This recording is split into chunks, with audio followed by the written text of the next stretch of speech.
Son breek rooi oor die rande van die visrivier. Die bokkies in die kraal spring van plesier. Die wind trek laag oor die doringbosse se rande, en die pad na die huis kronkelwyd soos wind oor die vlaktes.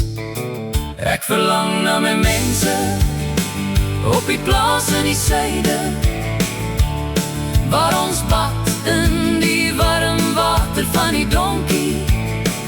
Sy bid en vra, Here, het u dan weer vergeet om vir ons ook reën te stuur? O Here, kom stuur vir ons reën. Skoene vol stof en 'n bakkie vol drome, ons lag by die kombuistafel, koffie en klein gelddrome. Ou rakke in die klok wat stadig tikkie tyd.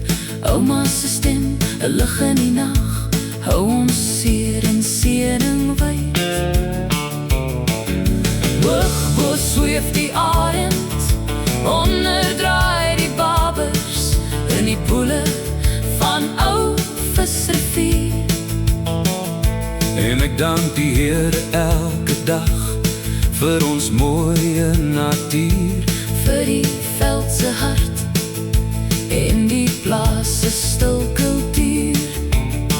Ek verlang na ouma op die plaas in die suide, waar ons bad in die warm water van die donkie.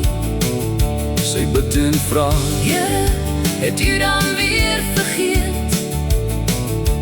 om vir ons ook reën te stuur? O Here, kom stuur vir ons reën. Die son sak stadig, rooi wys sy laaste spoor.